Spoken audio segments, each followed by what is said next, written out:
Si tu devais énumérer 5 petits déjeuners, lesquels seraient-ils? Je vais vous dire quelque chose et bon, critiquez-moi si vous voulez. Parmi tous les petits déjeuners que nous allons goûter aujourd'hui, l'empanada n'est même pas dans le classement. Bon, John m'a amené ici, mais c'est toi qui viens de me faire goûter mon petit déjeuner préféré. Et voir comment il prépare ces cachapas si divines, je dirais que si ce ne sont pas les meilleures, elles sont dans le top 3 de Caracas.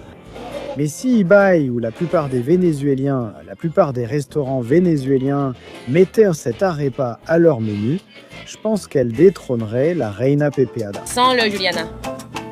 Ça, c'est la graisse de la belle vie. Comme tu n'avais pas besoin d'être évidente, 60, 90, 90, 90 et du goût. Salut, comment vont ces dos locos des viages? Dans une nouvelle vidéo. Dans mon pays, comme vous l'avez lu dans le titre de cette vidéo, nous allons goûter de la nourriture typique. Surtout, et je ne vais pas vous mentir, influencé par la Coupe du Monde des petits déjeuners d'Ibai. Je vais faire une compilation des meilleurs plats typiques que nous avons l'habitude de prendre au petit déjeuner, que nous mangeons généralement le matin. Alors restez avec nous, car bien sûr, on va prendre du poids dans cette vidéo, et vous, eh bien, regardez, vous allez saliver devant votre écran. Dans cette vidéo, mon petit frère Fogonix va m'accompagner et nous allons commencer au marché de Chacaba. Frère, tu es déjà venu goûter les arepas d'ici? J'ai mangé ici plusieurs fois, mais je crois que je n'ai jamais goûté les arepas qu'on va prendre au petit déjeuner aujourd'hui. Je pourrais dire que parmi celles vendues dans les restaurants, ce sont les meilleures arepas que j'ai goûtées dans tout le Venezuela. Dans tout le pays? Dans tout le pays. Au niveau des ventes, tu penses qu'ils en vendent plus que n'importe quel autre arepa? Non, je parle de celles qu'on vend. Parce que je pense que chez moi, j'ai préparé la meilleure arepa que j'ai jamais mangée dans tout le Venezuela. Et ce n'est pas pour être prétentieux ou quoi que ce soit, mais je prépare quelque chose qui s'appelle l'arepa negra. Tu as déjà goûté l'arepa negra? Je crois que oui. Chez moi? Non, pas chez toi, tu ne m'as jamais invité. Comment est l'arepa negra? Elle ne se fait pas avec du bouillon. Ah, au lieu de l'eau, on y met... Du bouillon dans la pâte? N'est-ce pas? Le jus du rôti de porc. Et alors? L'arepa a vraiment le goût du rôti de porc, et évidemment tu l'as garni avec ce rôti de porc de Noël, mais le rôti de porc a aussi une recette spécifique, ce n'est pas n'importe quel rôti de porc. C'est pour ça que je dis que bon, je crois qu'on mange toujours mieux à la maison qu'à l'extérieur, et comme c'est une recette familiale, je dis que c'est la meilleure. Mais c'est pour ça que je disais, dans les restaurants, ici ils préparent des arepas au chicharrón, il faut aussi qu'il y ait un peu de bouillon, de sauce, du porc, et rien que la pâte, tu peux manger l'arepa toute seule, et c'est spectaculaire. Merci. Alors, quand m'invites-tu à goûter cette arepa negra? Ça doit être en décembre, parce que c'est à ce moment-là qu'on prépare le porc rôti, tu vois. D'accord. Mais c'est bon. J'aime ta voix, frérot. Merci beaucoup, frère. On est en pleine puberté, en plein développement, enfin je grandis. Et ici, c'est le fameux petit resto où ils préparent les meilleures arepas. Je l'ai déjà goûté pour ceux qui ont vu d'autres vidéos, mais c'est pour ça que j'ai décidé de commencer ici pour manger une petite arepa au chicharron. Et regardez, il y a un peu de garniture, mais c'est suffisant. Madame, une question. Depuis combien de temps vendez-vous des petites arepas ici au marché? Écoute, je ne sais pas, plus de 10 ans là-bas. Non, je veux dire, mais nous... Pour nous, 4 ans. 4 ans à vendre des arepitas au marché? Non. Et avant, ce stand existait déjà? Oui, ils vendaient. Des arepas? Bien sûr. Et moi, mais... Le mieux, c'est que c'était à nous. Non, bien sûr que non. En réalité, ils sont célèbres depuis 3 ans environ. Ou 2, oui. Environ 2, plus ou moins, oui. Vous vous souvenez du moment exact où vous êtes devenu super célèbre? Oui, grâce à Marco. Grâce à Marco? Crack. En fait, Marco, c'est lui qui nous a amenés ici et vraiment, c'est un crack. Il était très apprécié, vraiment un crack. Quelle arepa se vendait le plus? L'arepa au porc rôti. Chicharron avec porc rôti. Chicharron avec porc rôti. L'arepa est au chicharron. Oui, c'est une arepa traditionnelle avec du chicharron, ce qui la rend croustillante. Ici, on vient pour la bonne graisse. On recommande l'arepa au chicharron et porc rôti. Et une question? J'ai une question, parce que je fais des arepas qu'on appelle arepa noire et le bouillon du porc rôti. Je le fais parce qu'elle brûle. Parfois, c'est tout le temps. Alors, je veux savoir, ces arepas au chicharron, quel est le secret de la pâte? L'expérience. Vous ajoutez du porc dans la pâte pour lui donner le goût de chicharron, non? L'expérience, mes mains, l'expérience, tout le charisme quand tu fais ce que tu aimes, tout te réussit. C'est ça. Bon, moi je veux une de celles au chicharron avec du porc rôti et du fromage Guayans, n'est-ce pas? Pour manger ici. Pour manger ici. Consciente, n'est-ce pas, Juliana? Ça, c'est de la bonne graisse. Quand on a 90 ans,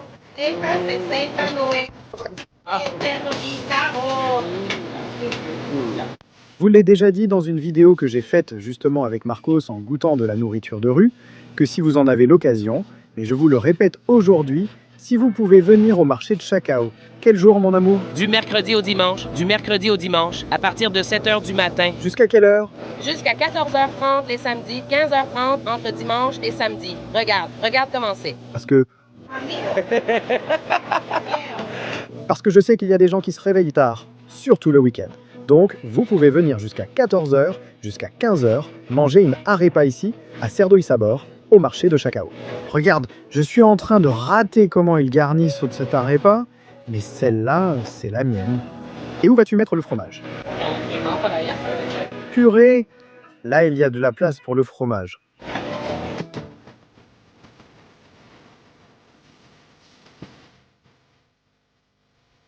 Mon Dieu, c'est la pays.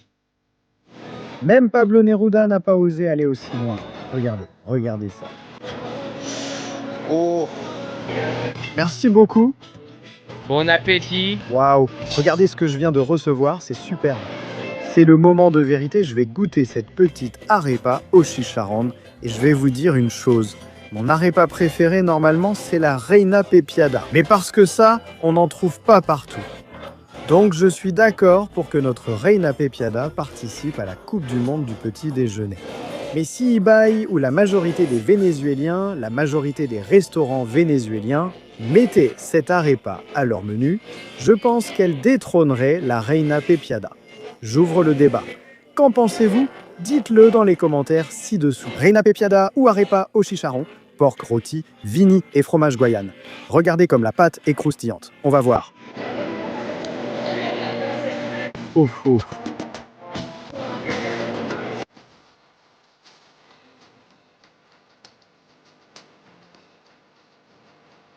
Mais je vais pleurer. Mes yeux se sont écarquillés. Tout ce qui est bon est ici. J'en ai la larme à l'œil. Tu penses que cette arepa peut rivaliser avec la Reina Pepiada? elle bat tout. Elle gagne, n'est-ce pas? Elle bat tout. Je parle, frère, je parle.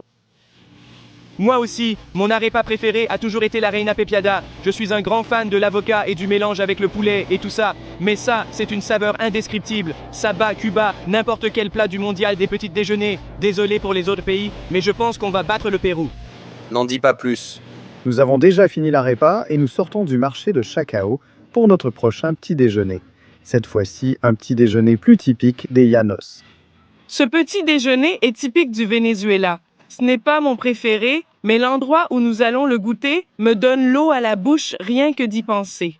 Quiconque vient de Caracas, ou y est déjà venu et aime ce plat, je suis sûr qu'il va halluciner en voyant où nous allons. Il faut conduire pas mal, alors accompagnez-nous. Environ une demi-heure. Non, quelque chose comme ça.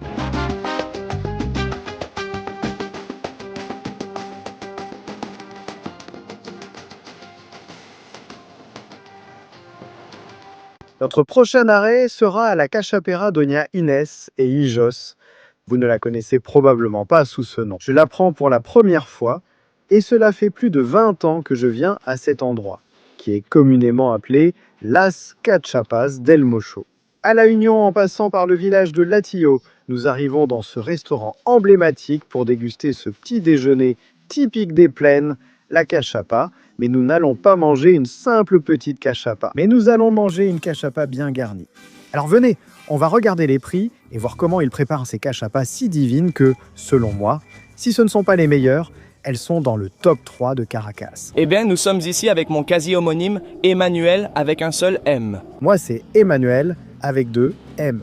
Dis-moi, comment est née l'idée d'ouvrir ce restaurant de cachapa? Écoute, c'est une histoire de famille, ça remonte à 2002, en pleine grève pétrolière. La situation était difficile là-bas, alors on a voulu se lancer, on a eu l'idée, et c'est comme ça que la Vigne Cachapa est née. C'était une fruiterie de mon père, de ma mère, et puis on a commencé à essayer, et nous voilà ici. Tu as déjà 23 ans? Exactement. Et excellent! Je peux te dire que je viens ici manger de la cachapa depuis mes 12 ou 13 ans quand j'habitais à Los Naranjos. Je venais... Non, c'est emblématique aussi pour toute ma famille. Quelle est la cachapa la plus vendue au restaurant? Regarde, il y a la mixte avec du fromage et du porc rôti que beaucoup de gens commandent. Et maintenant, on a ajouté du porc frit, donc les deux sont bien appréciés. Laquelle tu me conseilles? Porc frit ou rôti? Avec fromage, bien sûr. Le porc rôti. Celle au porc rôti. Celle au porc rôti, car on la prépare à la braise. D'accord? C'est celle avec laquelle on a commencé, et ce porc rôti est unique. C'est ça. C'est celle-là? Ah oui, oui, non, non, sans aucun doute. Et aussi le fromage qu'ils ont est bien parmi les meilleurs. Oui, nous produisons nous-mêmes notre fromage à Wariko. Emmanuel, j'ai une question.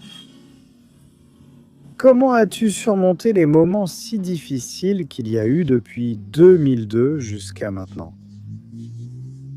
As-tu déjà eu envie à un moment de fermer la Santa Maria? Ou qu'est-ce qui t'a fait tenir le coup avec le restaurant dans ces moments-là, alors? Écoute, oui, parfois, avec cette situation, tu sais, on y a souvent pensé, mais quand on réfléchit à tête reposée, calmement, on se dit, putain, il n'y a pas mieux que le Venezuela. Je suis fils de Portugais, arrivé ici à 1 an et demi, et je ne changerai ce pays pour rien. Et il n'y a pas mieux que le Venezuela, je te le dis, et les gens ici sont très humbles, très chaleureux, comme au Venezuela. Non, je ne peux pas t'expliquer, parce que tu vois, je suis venu ici à 1 an et demi, j'ai passé toute ma vie ici et j'ai voyagé.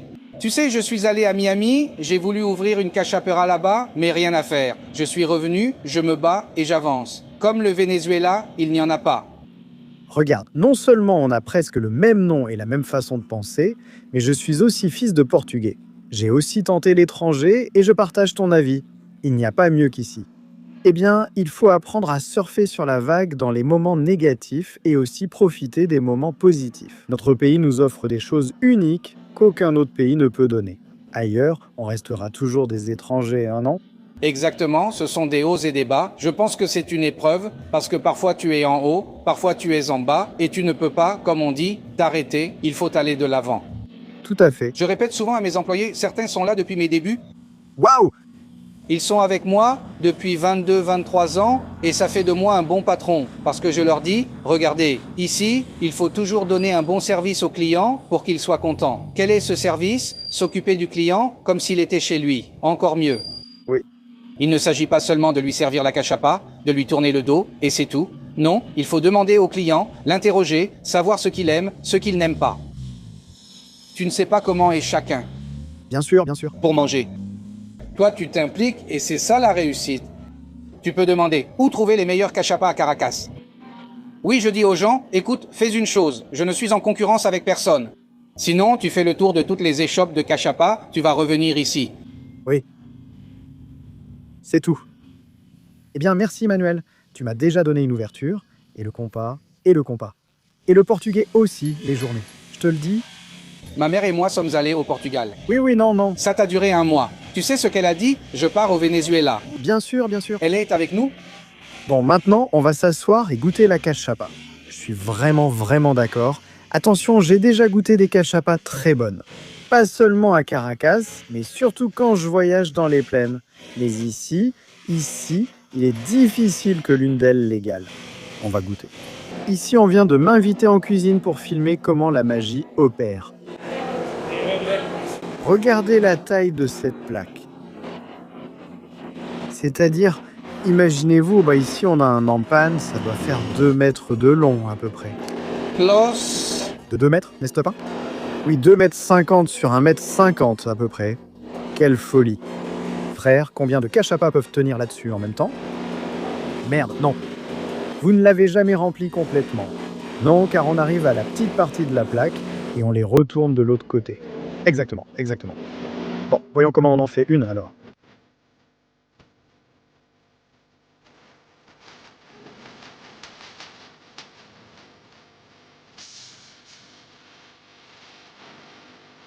Et juste derrière la plaque, il y a les rôtis de porc, ici, comme si c'était un poulet rôti.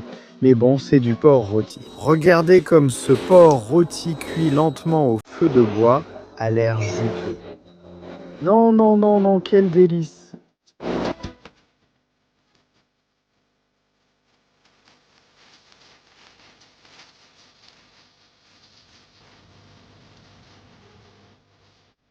Et voici notre cachapa, regardez, c'est la plus petite parce que comme vous le savez, il faut goûter beaucoup de plats aujourd'hui. Et malgré tout ça, Regardez la quantité de fromage. Ici, ils mettent le porc rôti. Je préfère mettre le porc rôti dans la cachapa et c'est ce que je vais faire. Et ajouter bien sûr sa petite crème qu'il te donne aussi ici au restaurant Del Mocho. Le moment de vérité est arrivé. Parce que même si je considère que c'est l'une des meilleures cachapas, ça fait vraiment longtemps que je ne l'ai pas goûté. Très longtemps, je crois, plus de 2 ans. Alors voyons si cette saveur spectaculaire qui l'a caractérisée est toujours là.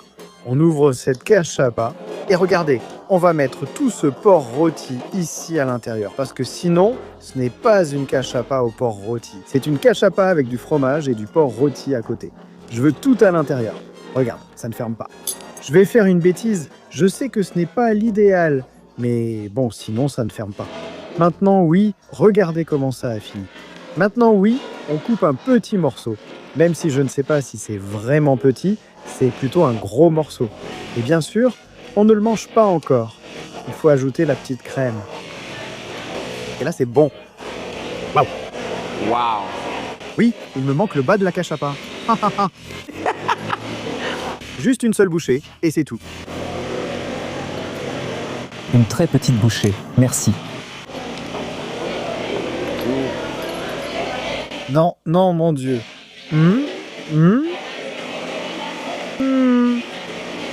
Mon Dieu. J'espère que l'intelligence artificielle puisse développer à l'avenir des notes d'odeur, des notes de goût, pour que l'on puisse non seulement envoyer des messages vocaux par téléphone ou via les vidéos YouTube, mais aussi pour que vous puissiez sentir ou percevoir la délicatesse de cette bouchée de cachapa avec du porc rôti et de la crème. Waouh, waouh. Vraiment, je continue à le croire. Les meilleurs cachapa Del Mocho. N'hésitez pas à venir si vous êtes de Caracas, si vous venez de Caracas, ou si vous êtes juste de passage, peu importe. N'hésitez pas à venir goûter ces cachapas que, bien sûr, je ne pourrai pas finir entièrement parce qu'il nous reste encore plusieurs petits déjeuners à essayer. Mais ici, je vais vous en donner une autre bouchée pour que vous soyez jaloux. Non, je plaisante, pour que cette merveille vous mette l'eau à la bouche et vous donne envie d'y goûter.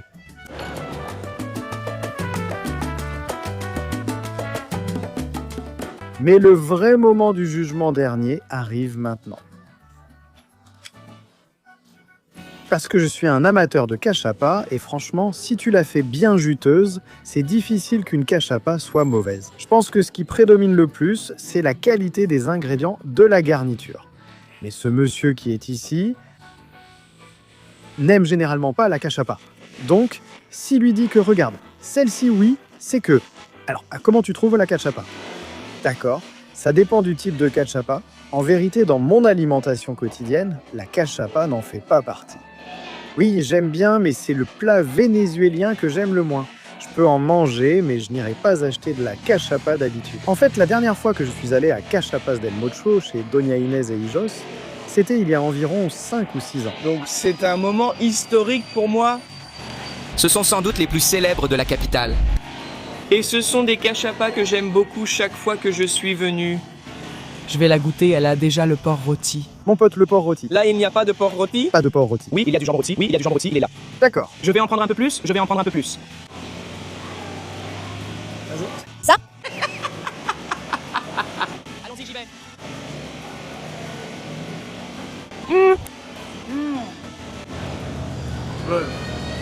Tout forme une combinaison si parfaite. La crème rend la pâte de la cachapa toute douce et lui donne une texture savoureuse. Le jambon rôti a un assaisonnement, une saveur très riche, très bonne. Et le fromage, s'il y a bien quelque chose dans lequel je pense qu'on bat n'importe quel pays du monde, c'est le fromage. Le fromage vénézuélien ne... Ni le fromage suisse, ni le fromage hollandais. Les fromages du Venezuela, je veux dire, le Venezuela peut être ce que tu veux, mais en matière de fromage, nous avons le meilleur fromage du monde. Nous sommes des gens vraiment passionnés de fromage. Nous sommes les plus passionnés de fromage. Oui. Maintenant, imaginez-vous, plat pour la compétition de la finale de la Coupe du Monde des petits déjeuners. Une cachapa avec du porc rôti et une arepa au chicharron avec du porc rôti. Les deux au fromage guayana, rien de plus. Non, non. Non, ouf que du chicharron. Ou bien du queso de mano. Je pense que c'est celui pour la cachapa, pas le guayanès. Mais la petite arepa avait du fromage guayans, mon préféré. Ouf, quelle merveille! Quelle merveille! Et donc continuez à regarder, car je vais vous surprendre avec un petit déjeuner que peu de gens connaissent. Et c'est très typique ici, mais peu de gens le connaissent. Regardez, regardez, regardez, regardez qui s'est joint à cette expérience gastronomique. Je ne m'étais pas jointe car c'est samedi et je ne voulais pas me lever tôt. Mais réveillé à une heure décente, il restait des plats à goûter, alors j'ai décidé de participer cette fois. Bon, qu'est-ce que tu en penses, Dani, qu'il y ait une bouche de plus à nourrir ici? C'est un nouvel estomac, non? Parce qu'après l'arepa au chicharron, l'arepa de chicharron, la cachapa avec du porc rôti et du queso de mano, il ne reste plus beaucoup de place dans l'estomac, mais maintenant Valeria est ici avec nous pour faire un peu de place dans le ventre. Qu'est-ce qu'il reste à goûter alors? Il reste le desayuno criollo et un autre que je vais garder comme surprise pour la fin, dont je suis sûr qu'il est vraiment, vraiment peu connu. En fait, je ne le connaissais pas il y a quelques mois, et notre ami John Snack nous l'a fait goûter. Et on va aller refaire ça, mais bon, je ne vais pas vous le dire, il faudra attendre de le voir. Attention, il manque dans cette vidéo une section sur les petits déjeuners à l'école ou à manger debout. Parce qu'on n'a même pas mentionné le tequeñón, ni le cachito, ni l'empanada, qui sont aussi des petits déjeuners emblématiques au Venezuela. Attention, je vais dire quelque chose. Critiquez-moi si vous voulez, mais parmi tous les petits déjeuners qu'on goûte aujourd'hui, l'empanada n'est même pas classée. C'est-à-dire, littéralement, ce n'est pas exact. Comme tu dis, ça pourrait être un petit déjeuner pour l'école, mais ça ne rivalise absolument pas avec ces petits déjeuners qu'on va goûter. Ce sont des petits déjeuners copieux, mais ne dis pas qu'une empanada avec de la malta, qui est aussi le mot de passe de mon Wi-Fi, n'est pas bonne, car c'est savoureux.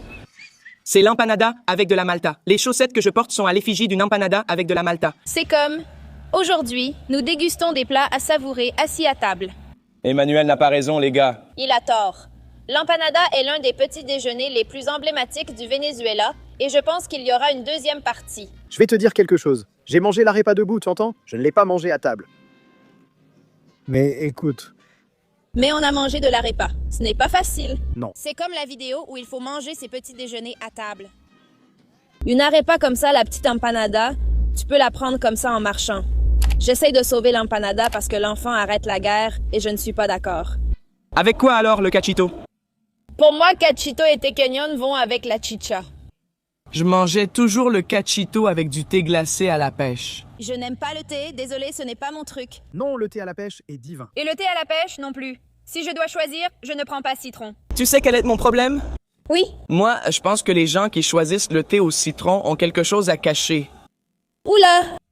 Qu'est-ce que tu as à cacher, Valeria? Non. Je pense que ceux qui choisissent la pêche sont un peu bizarres. Tout le monde prend la pêche, très peu le citron. Et ceux qui choisissent le citron, tu sais ce qui arrive? Les gens qui choisissent le citron, nous sommes comme... Nous qui choisissons le citron, nous sommes comme les gens qui aiment ce qui est bon, ce qui est classique. Débat, débat, débat, débat. Le bien. Non, le débat va venir. De ta part avec l'empanada. Mais maintenant... Avec du thé, citron ou pêche, ça aussi, ça peut être un autre débat. Débat, débat, débat. J'ai raison. Je ne viens pas ici pour avoir raison. Nous sommes arrivés. Honnêtement, nous sommes arrivés. Parce que je sais que c'est moi qui ai raison.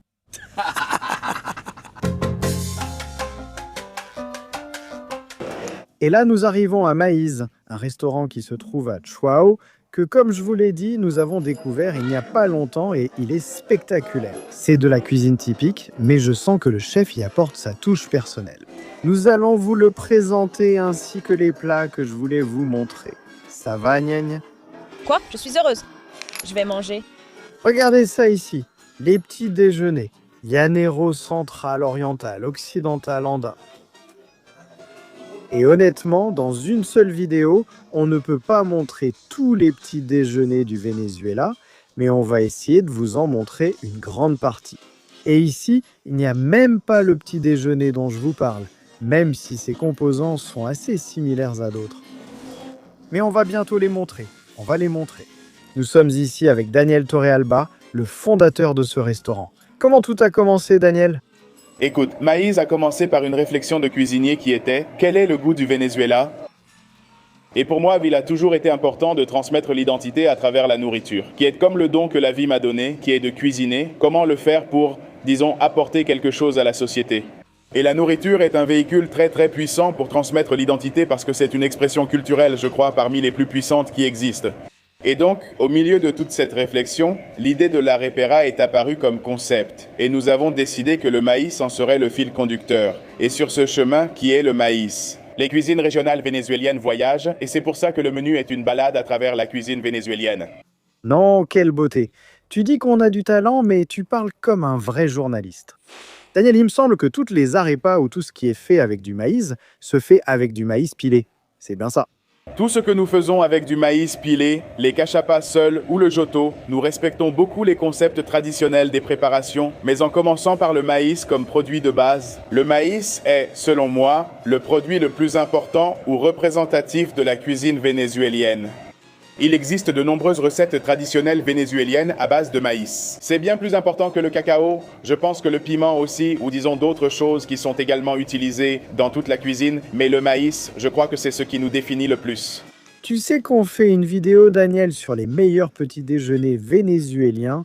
Si tu devais en énumérer 5, lesquels seraient-ils? Écoute, je pense que le numéro 1, le numéro 5... Exactement, de bas en haut. Numéro 5.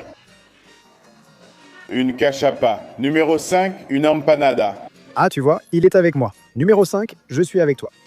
Numéro 4, ça pourrait être un petit déjeuner en plateau, un petit déjeuner, une assiette servie, comme... Un petit déjeuner. Créole. Eh bien. Oui, petit déjeuner traditionnel vénézuélien. D'accord. Numéro 3, les empanadas. Tu as mis l'empanada en 5e position. J'ai mis les empanadas en 5e position. Exactement. Numéro 3, ça pourrait être, disons, le perico, peut-être. Numéro 2, la cachapa. Et numéro 1, les arepas. Les arepas sont imbattables au petit déjeuner. Oui, c'est vrai. Presque tous, même les petits déjeuners créoles, incluent une arepa que l'on peut aussi manger seule ou farcie. L'arepa farcie, je crois qu'elle est imbattable. En plus, parce que l'arepa, sérieusement, c'est comme les Vénézuéliens. Nous nous adaptons à n'importe quel espace, à n'importe quel environnement, à n'importe quelle ville. L'arepa s'adapte à toutes les cultures et marchés et peut être garnie de tout. Elle accompagne bien, mais une arepa farcie au petit déjeuner reste inégalée. Je crois que je suis d'accord avec toi. Mais attention, mon petit déjeuner vénézuélien préféré, je l'ai goûté ici il y a quelques mois et aujourd'hui je vais le reprendre, mais je n'ai pas encore révélé ce que c'est. Quand il arrivera, parce que je l'ai déjà commandé au monsieur, je veux que tu nous expliques comment il est composé, comment ce plat est né. Eh bien, et on le montrera à tous ceux qui regardent. Bienvenue, bon appétit et amusez-vous. Merci mon frère. Regardez, je ne suis pas chef, je suis un guignol. Je ne te crois pas. Qui aime manger. Sans aucun doute. Et malgré tout cela, mon avis a coïncidé avec celui du chef Daniel. Je ne dis pas que je n'aime pas l'empanada. J'aime l'empanada. À la plage, on la mange souvent. Mais parmi tous les petits déjeuners testés aujourd'hui, tu es d'accord ou pas pour dire que l'empanada arrive en 5e position? Je ne suis pas d'accord. À quelle place la mettrais-tu? Donne-moi ton top 5. Le fait est que je suis sûr que même cette empanada qu'on a ici va me plaire plus que la cachapa. Bien sûr. La cachapa était délicieuse. Mais oui. Je sais bien que tu n'es pas tellement fan de la cachapa, c'est vrai. Attention, c'est une sacrée empanada, tu vois, mon ami. Et l'honneur d'être le premier à goûter l'empanada. Non, c'est que d'ici, on dirait qu'il y a un demi-kilo de garniture. Regarde cette beauté. Et en plus, l'empanada d'ici est faite avec du maïs pilé. Je vais la goûter, mais avec un peu de sauce au lait fermenté. On va voir ce que ça donne. Ah non, pas non, plutôt avec un peu de piment. Juste un peu de piment ici dans le coin.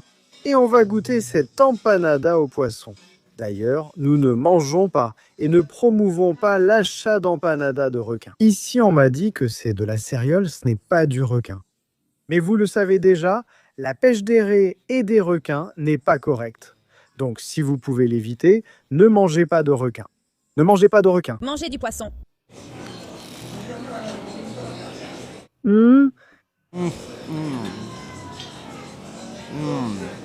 Non, regarde juste la quantité de garniture. C'est comme ça qu'une empanada doit être. Comme ça, je mange une seule empanada et ça me suffit. Et c'est tout. Mais normalement, pour être rassasié, je dois manger 2 ou 3 empanadas. Au moins pour atteindre mes grammes quotidiens de protéines au petit déjeuner. Mon Dieu, ne sortez jamais manger avec ce type, s'il vous plaît. Il va vous compter chaque calorie que vous consommez. L'empanada est très bonne, mais je maintiens ma position. 5e parmi tous les petits déjeuners testés aujourd'hui. Tu as un problème de langue. Il dit lingual. Les papilles substantielles sont brûlées. Et maintenant, passons au petit déjeuner traditionnel de la région centrale. Ici, on le mange avec de la viande effilochée. Mais par exemple, dans l'Est, on le mange avec du petit poisson. Ils ont la petite arepa, c'est-à-dire, on dirait une arepa sortie d'un dessin. Totalement parfaite, elle est faite de maïs pilé. Je vais l'ouvrir. Et comme j'ai tellement de garniture, je ne la mange pas farcie. Je prends plutôt un peu de tout. Comme ça. Voilà.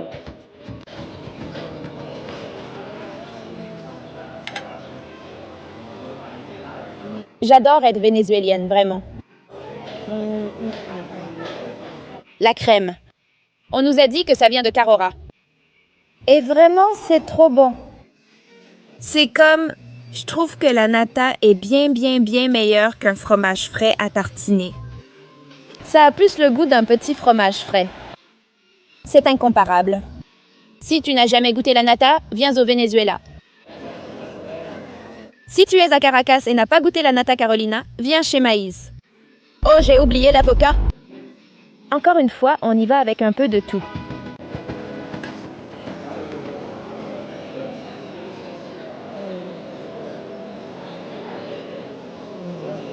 J'adore ce genre de vidéo.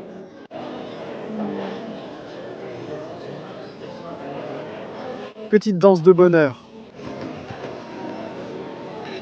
Et le dernier des petits déjeuners traditionnels que je vais vous montrer. Et vraiment, je m'excuse de ne pas avoir goûté ce plat pendant 32 ans de ma vie. C'est le palo à pic. Daniel, d'abord, je veux te remercier parce que, bon, John m'a amené ici, mais c'est toi qui m'as fait goûter maintenant mon petit déjeuner préféré. C'est peut-être aussi parce que je commence à le goûter et que j'en suis un peu accro. Mais raconte-moi de quoi il est fait, d'où il vient, comment ce plat a-t-il été créé? Écoute, le palo à pic est un plat typique des plaines vénézuéliennes. C'est un repas de travailleurs, clairement. À cette époque, dans les plaines, on travaillait avec le bétail, comme on dit là-bas. Les llaneros, une partie du travail des llaneros, c'est de cuisiner parce qu'ils doivent préparer la nourriture pendant qu'ils passent la journée dehors. En conduisant le bétail, il était donc très pratique de tout mettre dans une seule marmite. Des haricots bayo, ce qu'il y avait, du porc ou de la viande séchée, de la banane plantain et du fromage, qui étaient aussi faciles à transporter et à conserver, ainsi qu'un peu de riz blanc. Alors, c'est un plat de travailleurs qui réunit tout dans un bol. Nous honorons la cuisine traditionnelle vénézuélienne ici à Maïs, et c'est aussi un de mes plats préférés. Le plus llanero, c'est de prendre ce suero, l'assaisonner, le mettre dessus et le manger ainsi. Ceci est une version déjà réalisée en cuisine professionnelle, tout en respectant le concept traditionnel avec des haricots bayo assaisonnés. Ces haricots bayo, pardon mon ignorance, c'est comme des haricots rouges. Ce sont, disons, comme des haricots rouges, mais plus petits. C'est un haricot typique très consommé dans les plaines, cuisiné avec du porc salé, beaucoup de sofrito, de l'ají dulce, du queso llanero, des bananes plantain caramélisées et du porc frit. C'est spectaculaire, vraiment. Ils ajoutent du suero llanero et tout va bien. Voici le suero llanero qu'on a ici. Moi, j'y vais avec une cuillère, avec une fourchette. Avec une cuillère? Avec une cuillère, on prend un peu de suero llanero, un morceau de porc, du riz, des haricots et un peu de fromage. Et bon, je vais laisser la banane plantain pour la prochaine cuillerée parce que, avec le micro et tout, je ne peux pas. Waouh!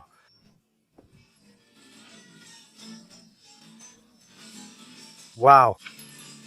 Et le plus fou, c'est que tout s'accorde parfaitement. Totalement. Sans plaisanter, il m'a manqué la banane plantain à la première bouchée parce qu'elle apporte la douceur qui manque avec le salé du fromage et le porc est aussi salé. Non, non, non, non. Mon Dieu. Vive les palo a pic. Que vaut le palo a pic? Merci Dani pour l'explication et vous savez si vous voulez. Venez à Maïs, ce petit restaurant à Chuao, ouvert seulement du mercredi au dimanche. Du mercredi au dimanche, de 8h du matin à 16h. C'est un spectacle. Demandez le palo a pic, absent du menu, mais si vous mentionnez l'avoir vu chez Dos Locos des Viagers, ils vous le prépareront sûrement. Mon amour, c'est ton moment d'essayer le palo a pic. Mais ce ne sera qu'une petite cuillerée, enfin, une grosse cuillerée. Je ne sais pas si je peux tout manger en une cuillerée. Bien sûr que si, mon amour. D'accord, merci.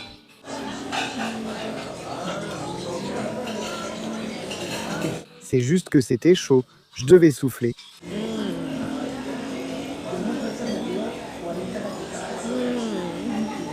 D'accord. Oui ou quoi?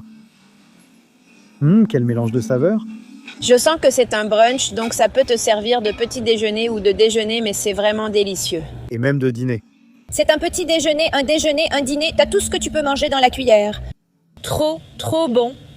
J'adore le goût de la banane plantain, le petit côté salé du porc, la touche de fromage Lanero. Non, j'ai tout adoré. 20 points. C'est comme une envie prémenstruelle. Voici l'extérieur du restaurant, avec une petite bannière indiquant « Maíz ». Sur Instagram, vous pouvez le trouver sous le nom El Maíz Nuestro. Mais si vous le cherchez sur Google Maps, il s'appelle Arepera Maíz, la Arepera Maíz. Donc maintenant, vous savez, si vous voulez venir le goûter, c'est dans une petite rue fermée de Chuao. Parce que oui, littéralement, là-bas, c'est fermé. Chers voyageurs gourmands, on va s'arrêter ici après Senda Papa, car je pense sauter déjeuner et dîner. On conclut. Est-ce que tout le monde est rassasié? Non, moi oui. Ou vous voulez manger autre chose? Non.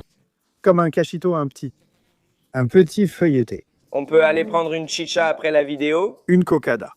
Près de la meilleure chicha ou de l'une des meilleures chichas de Caracas. Laquelle? Celle du marché Chacao. C'est vrai, mais elle n'y était pas aujourd'hui quand nous y sommes allés. Nous n'étions pas près de celle du village de Latillo, très bonne. Aussi. Il y a plusieurs bonnes chichas. Prochaine vidéo, trouvez la meilleure chicha de Caracas. Et aussi la meilleure salle de bain de Caracas. Je suis plutôt team cocada que team chicha. Je n'aime pas la cocada, les gars. Mais c'est ça la beauté de la vie, la diversité, le fait que nous soyons tous différents, au final on se complète. Aujourd'hui, nous n'avons pas été très d'accord sur beaucoup de choses, clairement. Et il faut respecter l'opinion des autres, alors je vous invite à commenter ci-dessous dans le respect. Qu'avez-vous préféré? Quel était votre petit déjeuner favori? Ou écrivez-moi votre top 5 des petits déjeuners vénézuéliens. C'est normal, peut-être que vous ne mettrez peut-être pas le palo à pic dans votre top, parce que vous ne l'avez pas encore goûté, mais après, je suis sûr que... Mettez l'empanada en premier, s'il vous plaît. Non, attends. L'arepa. L'arepa est numéro 1, désolé. Bon, n'oubliez pas de vous abonner, surtout si vous nous regardez à la télévision. Prenez la télécommande, cliquez, abonnez-vous, et on se retrouve dans la prochaine vidéo.